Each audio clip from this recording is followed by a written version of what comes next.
আপনি শিয়াদের এত বিরোধী কেন? শিয়ারা কি অন্যায় করেছে? যে ভদ্রলোক আমাকে প্রশ্নটা করেছেন, নিঃসন্দেহে আমার নাম্বার তার কাছে আছে, সে আমার সম্পর্কে জানে। তার দৃষ্টিতে শিয়ারা কোনো অন্যায় করেনি, তাই না? হ্যাঁ, বলেন নাউজুবিল্লাহ। না আপনারাও তাদের মতো? হ্যাঁ, পক্ষে। হ্যাঁ, আপনি পছন্দ করেন নাকি? ও তাই, বলবো। শোনেন, দুর্ভাগ্য, আমি খুব এখন আপনাদের তোপের মুখে আছি শিয়াদের সম্পর্কে বলার কারণে। আমি শিয়াদের বিরোধী, বিশেষ করে রাফেজি শিয়া যারা, যে শিয়া আছে ইরানে, আর মুসাইরি শিয়া যে শিয়া আছে সিরিয়াতে, এবং জাইদি শিয়া যারা আছে ইয়ামানে এবং লেবাননে। লেবাননের যারা, তারাও কিন্তু জাইদি শিয়া। এরা যে অপরাধ করেছে, এই অপরাধটা আপনারা জানেন না বলে আমি প্রকাশ করি, আর আপনারা আমাকে গালি দেন এবং ফ্রেশ ভাষায় গালি দেন, নির্ভেজাল গালি যেগুলো। তবে আপনারা আগে জানবেন দয়া করে। শুধু আপনাদের বলছি না, আমার কথা আরো যারা শুনছেন, সেটা হলো এই বর্তমান আমেরিকা ইরান যুদ্ধ রাখার কারণে, ইসরায়েল যুদ্ধ রাখার কারণে প্রসঙ্গটা বেশি আসছে। এদের আকীদা যেটা, আবু বকর, ওমর, ওসমান সহ মাত্র 5 জন সাহাবী বাদ দিয়ে, আবু বকর, ওমর, ওসমান রাদিয়াল্লাহু আনহুম সমস্ত সাহাবীকে তারা কাফের বলে গালি দেয়, তাবেঈদেরকে গালি দেয়, তাবেকে গালি দেয়। ইমামগণ যেগুলো আছেন, ইমাম আবু হানিফা, ইমাম শাফি, ইমাম মালিক, ইমাম আহমদ বিন হাম্বল রাহিমাহুল্লাহ, এদের সবাইকে কাফের বলে গালি দেয়। তো আপনারা তো জানেন না এটা। আরেকটা বিষয় হলো, ওদের বই হাতে নিয়ে আমি বক্তব্য দিছি। তার মধ্যে একটা বই হাক্কুল ইয়াকিন, শিয়াদের একটা বই। এই বইয়ের 511 পৃষ্ঠায় উল্লেখ করতে গিয়ে বলছে, মা আয়েশা রাদিয়াল্লাহু আনহাকে এই শিয়ারা বেশ্যা মহিলা বলে। এই ইরানের যে খোমেনি,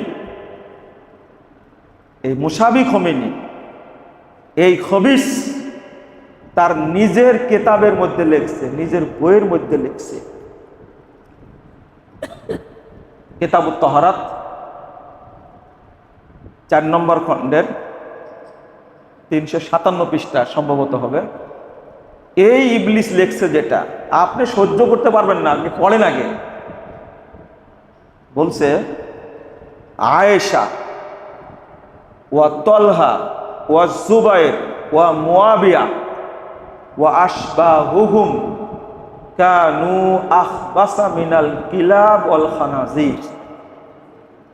আয়েশা, তলহা, জুবাইর, মুয়াবিয়া এবং তাদের মতো আরো যারা আছে সাহাবী, তারা কুকুর শুয়োরের চেয়েও জঘন্য।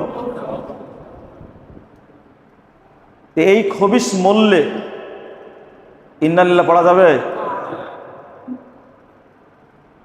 মা আয়েশাকে যদি বেশ্যা মহিলা বলে কেউ, কোন মুসলিম তাকে সাপোর্ট করতে পারে?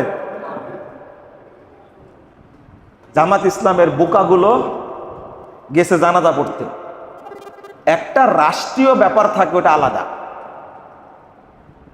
যখন বাচ্চা আব্দুল্লাহ মারা গেলেন, তখন কিন্তু বারাক ওবামা শোক জানানোর জন্য রিয়াদে আসছিল, এটা জানেন আপনারা? এটা রাষ্ট্রীয় ব্যাপার। কিন্তু জামাত ইসলামের নেতাদেরকে এই ইরানে এই খবিশের জানাজায় যাওয়াটাকে খুব জরুরি ছিল? রাষ্ট্রের পক্ষ থেকে একজন হিন্দুকে পাঠালেও হতো। অনেক হিন্দু গেছে না, শিখ গেছে না, বুঝেন না মনে, তাই না? জানাজা পড়তে আমন্ত্রণ পাইছে মোদি, বিশ্বের দ্বিতীয় সন্ত্রাসী একটা, খবিশ একটা কসাই। মোদি মনে হয় মুসলিম নাকি? হ্যাঁ, শিখরা কি মুসলিম? এই খবিশের জানাজা এরাও গেছে, মোদি যায়নি, লোক পাঠাইছে। বাংলাদেশ থেকে একজনকে পাঠালেই হতো, তাই না? কিন্তু স্পিকার মনে হয় ভালো ধারণা রাখে, তিনি গেছেন, আমি এটারও বিরোধিতা করেছি, তাকে পাঠাতে হবে কেন? দুর্ভাগ্য যে আমরা তাদের সম্পর্কে জানতাম। বিশেষ করে জামাত ইসলামকে আমি দাবি করেছি নির্দিষ্ট নেতার কাছে, শিয়াদের ব্যাপারে আপনাদের ধারণা পরিষ্কার করা লাগবে, পরিষ্কার করতে হবে যে আমরা ইরানের পক্ষে না বিপক্ষে। এখন আর সেই সুযোগটা নাই, স্পষ্ট বলতে হবে যে আমরা ইরানপন্থী না, না হলে বর্তমান প্রজন্ম জামাত ইসলামকে ক্ষমা করবে না, কোনোদিনই করবে না ক্ষমা। কারণ যারা এইভাবে সাহাবীদের উপরে বিষোদ্গার করে তাদের কখনো ক্ষমা হতে পারে না। 2 নম্বর, এখন আপনাদের একটা প্রশ্ন যে আপনি যেটা বলছেন না, 3টাই মরুক, 3টাই ধ্বংস হোক, আমরা কিন্তু এটা চাই, আমরা এটা চাই। কিন্তু প্রশ্ন কিছু আপনার কাছেও আছে। ইরানে হামলা করলো, মরেছে সর্বোচ্চ 3000, কয় হাজার? এতদিনে 3000-এর মতো মরেছে, হিসাব আসছে। কিন্তু ইরানে হামলার কারণে আফসোস করছেন, কিন্তু এই ইরান যখন সিরিয়াতে মেরেছে 40 লক্ষ মানুষ, দীর্ঘ 53 বছরে এই 2 শয়তান, হাফেজ আল আসাদ আর বাশার আল আসাদ, এই 2 ইবলিস 40 লক্ষ সুন্নি মুসলিমকে মারছে সিরিয়াতে। তখন কোথায় গেছিলেন? ইয়ামানে মেরেছে 20 লক্ষ সুন্নি মুসলিমকে, তখন কোথায় গেছিলেন? বিচার কিন্তু আপনারও হবে। 3, সরাসরি ইরানেই 1.5 কোটি মানুষকে হত্যা করেছে এই 2 খমিনি। আপনি তখন কোথায় গেছিলেন? ইরাকে মেরেছে 10 লক্ষ মুসলিম। সাদ্দামকে সরাইছে কে? এই খবিশ। এখন ইরাকে ক্ষমতায় কে আছে? শিয়া আছে। সাদ্দাম ছিল সুন্নি, তাকে সরায়া শিয়া শাসন ক্ষমতা বসাইছে। ফাজলামি করেন আমার সাথে, তাই না? তখন কোথায় ছিলেন? আপনি এই হিসাবটা করেন। পুতিন মেরেছে সোভিয়েত ইউনিয়নের সময় আফগানিস্তানে 25 লক্ষ মুসলিমকে মেরেছে পুতিন। আর সিরিয়া, ইয়ামানে, ইরানে, ইরাকে এতগুলো মুসলিমকে হত্যা করেছে কার সহযোগিতায়? ওই আরাক ইবলিস পুতিনের সহযোগিতায় মারছে। এই বাশার আল আসাদকে আশ্রয় দিছে কে? পুতিন আশ্রয় দেয়নি। কেন? বাশার আল আসাদ বক্তব্য বলছে যুদ্ধে সবচেয়ে বেশি সহযোগিতা করেছে রাশিয়া আমাদেরকে, পুতিন সহযোগিতা করেছে। আর পুতিনে আশ্রয় দিয়েছে তাকে। পুতিনের সহযোগিতায় লক্ষ লক্ষ মুসলিম মারা জায়েজ। আর আমেরিকার সহযোগিতায় সৌদি আরব যদি হত্যা বন্ধ করে, তখন সৌদি আরব হয় ইহুদিদের দালাল, আমেরিকার দালাল, তাই না? বিচার আপনারও হবে ইনশাআল্লাহ। হবে মানে কি? আপনার দাজ্জাল মার্কা মানসিকতা, শুধু বিচার হবে না, আপনার উপরে আল্লাহর গজব নাজিল হবে, যে কোনো সন্দেহ নেই। আপনাকে সাপোর্ট দেন কেন? উত্তর কি দিবেন আপনি? আপনি ইতিহাস জানেন না, আপনি একটা খবিশ, ওই খমিনের মতো আপনি একটা খবিশ। যারা সাহাবীদেরকে কাফের বলে, যারা মা আয়েশাকে জেনাকারিনী মহিলা বলে, বেশ্যা মহিলা বলে, আপনি তাদেরকে সাপোর্ট করেন। যারা কালেমা পড়ে, যেটা বলে কি আশহাদু আল্লা ইলাহা ইল্লাল্লাহ ওয়া আশহাদু আন্না আবু বকর ওয়া উমর ওয়া উসমান ওয়া হাফসা ওয়া আয়েশা ফিন্নার। এই কালেমা না পড়লে মুসলমানই হওয়া যায় না তাদের কাছে। আমি আরো সাক্ষী দিচ্ছি, আবু বকর, ওমর, উসমান, আয়েশা, হাফসা তারা জাহান্নামে আছে। এই খমিনি বলছে আস্তাগফিরুল্লাহ, যে এই রাফেজি শিয়ারা বলছে আবু হানিফা জাহান্নামের তলদেশে আছে। এগুলো সহ্য করতে পারবেন আপনি?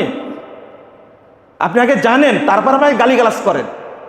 আর যুদ্ধটা কেন লাগছে এটা জানেন না আপনি? এই যে গতকাল প্রকাশ করে দিছে, চুক্তিটা হচ্ছে না কেন? আমেরিকা চাচ্ছে চুক্তি হোক, আর এই শয়তান ইসরায়েল চাচ্ছে চুক্তি না হোক। কেন? ইসরায়েল চাচ্ছে আহমাদিনেজাদকে ক্ষমতায় বসাবে, তার কথা শুনে। আর আপনারা এটা কি জানেন যে রাফেজিরা হলো ইহুদিদের ভাই? আমি বলবো কেন, বিখ্যাত তাবে সাহাবী রাদিয়াল্লাহু আনহু তিনি বলছেন যে ইখওয়ানুল ইয়াহুদ, রাফেজিরা হলো ইহুদিদের ভাই। ইমাম ইবনে তাইমিয়া রাহিমাহুল্লাহ বলছেন যে রাফেজিরা হলো ইহুদিদের ভাই। তো ভাইয়ে ভাইয়ে ক্ষমতা নিয়ে দ্বন্দ্ব লাগছে, ওখানে ইসলাম ঢোকালেন কেন? এরা যারা ইরানপন্থী বাংলাদেশি, এরা সব বট বাহিনী, এদের মাথায় গাধার মস্তিষ্ক আছে। অতএব বুঝে বলবেন। যদি ইতিহাস বলতে চাই তাহলে 1 মিনিটে বলবো। মক্কায় গিয়ে 317 হিজরিতে 600 বাহিনী নিয়ে ঢুকছিল বাহরাইনের ইরানি শয়তান, জাইদি শিয়া, ওর নাম হলো আবু তাহের বিন সুলাইম আল জান্নাবি। এই শুয়োরটা ঢুকে 317 হিজরিতে মাকামে ইব্রাহিমে দাঁড়িয়ে হাজরে আসওয়াদের উপরে উলঙ্গ হয়ে পেশাব করেছে। হাজরে আসওয়াদ ভেঙ্গে বের করে নিয়ে আসে। 22 বছর চুরি করে রেখেছিল। 3 বছর হজ বন্ধ ছিল, কাবা ঘরের দরজা ভেঙ্গে দিয়েছিল। ওর জেদ ছিল মক্কায় মানুষ হজ করতে আসবে কেন? 9 জিলহজ, 7 জিলহজ থেকে নিয়ে 9 জিলহজ পর্যন্ত 317 হিজরিতে 40,000 হাজিকে একদিনে হত্যা করেছে তারা। 3 বছর হজ বন্ধ ছিল। আপনি ইতিহাস জানেন না কেন? খুঁজে নেন কারা এটা করেছে। অত ইতিহাস বলার সময় নাই। 1258 খ্রিস্টাব্দে বাগদাদের সুন্নি খেলাফত ধ্বংস করলো কে? হালাকু খাকে ডেকে নিয়ে এসে শিয়া মন্ত্রী ইবনুল আলকামি, এই জানুয়ারটা একদিনে 18 লক্ষ মুসলিমকে হত্যা করেছে। ও 30 দিন ছিল বাগদাদে, 30 দিনে হত্যা করেছে 40 লক্ষ মুসলিমকে। হাজলাম ইতিহাস জানেন না আপনারা। আমাকে গালি দিয়ে লাভ নাই। শ্বাস বন্ধ হওয়ার আগ পর্যন্ত শিয়াদের বিরুদ্ধে বলতেই থাকবেন ইনশাআল্লাহ। ক্ষমা নাই। কাল কিয়ামতের মাঠে আপনার সাথে আমার দেখা হবে। আমি দোয়া করি আল্লাহর কাছে, ইহদিনাস সিরাতাল মুস্তাকিম সিরাতাল্লাযীনা আন'আমতা আলাইহিম। আমার সাথে আবু বকর, ওমর, উসমান, আলী সাহাবীদের দেখা হবে ইনশাআল্লাহ। তাদের সাথে আমরা জান্নাতে থাকবো ইনশাআল্লাহ। মা আয়েশাকে আপনি জবাব দিন, আবু বকরকে আপনি জবাব দিন। আপনি যাকে ভালোবাসছেন, আমাকে হুমকি দিচ্ছেন, আমাকে গুম করবেন, আমাকে গ্রেফতার করবেন। জেল খেটে অভ্যাস আছে, মামলা খেয়ে অভ্যাস। এখনো 5টা মামলা হাজিরা দিই। ফাইজলামি পেয়েছেন আমাকে। মামলার ভয় দেখান আপনি, মৃত্যুর ভয় দেখান। আমি কোনো পরোয়াই করি না আলহামদুলিল্লাহ। যতদিন আল্লাহ বাঁচা রাখবেন ততদিন বলবো, যেদিন সময় শেষ হয়ে যাবে আল্লাহ উঠাই নেবেন। আপনার ভয় করব? গতকালকে হুমকি দিয়েছে আমাকে, জানেন, এই শিয়াদের বিরুদ্ধে বলার কারণে। চুক্তিটা হচ্ছে না কেন? কালকে প্রকাশ করে দিয়েছে।